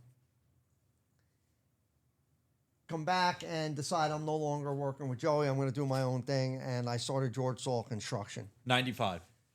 95. End of 95. End of 95. Yep. So Filed for my corporation. I got a Rockland County business license right then. And then in July of 96, I filed for my C Corp. Okay. And I became a corporation. So when GDB kind of ended, but unfortunately with Bill's passing. But it really became just you, because you were still doing snow under that. After that. Yep. Once George Stoll Construction was an actual corporation, did all of your snow be performed under George? It did. We moved it right over to George Stoll Construction. So then at this point, snow and construction are both happening under George Stoll Construction.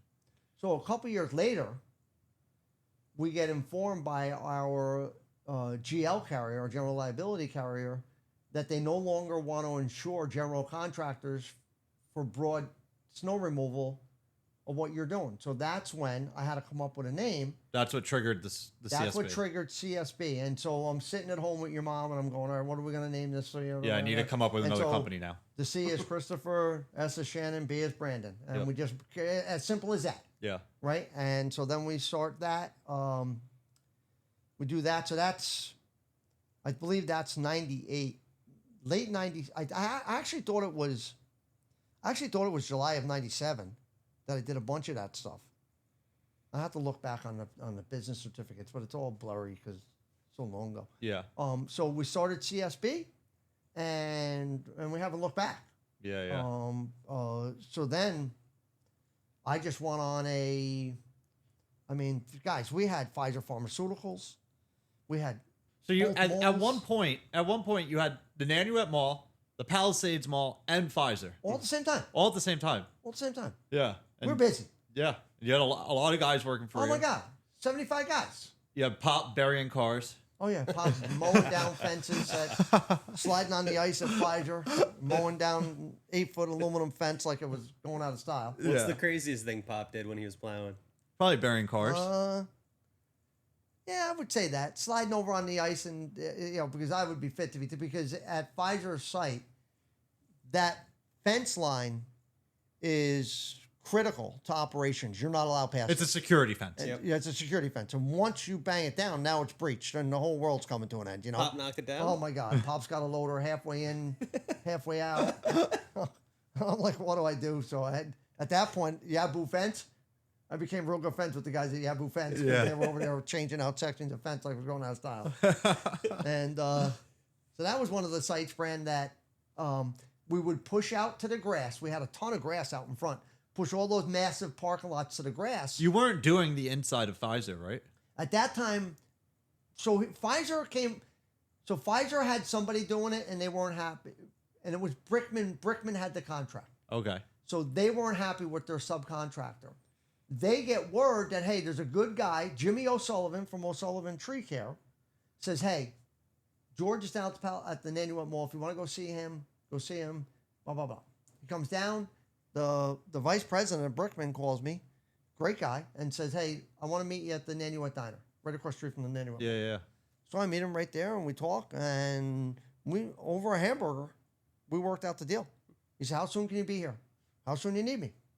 Well, I need you tomorrow. I said, okay, let me get you. So we ran down, Brand. We had 6 loaders down there, 6 loaders, 6 trucks, and we were there for a long time.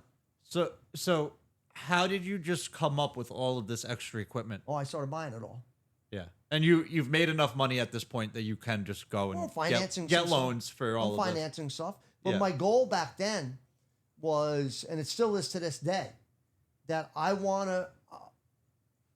try to have anything big purchases, 50%. Yeah. I don't want to be financed 100%. I don't want those big notes anymore. Yeah. I want to be able to 50% of it, and then I try to bang away real quickly at it. Right. And get that asset loan free to where we're putting money in a checking account. So at this point, like doing those 3 sites alone is a lot of work. Oh my God, Brendan. Would you say that was bigger than what we're doing now?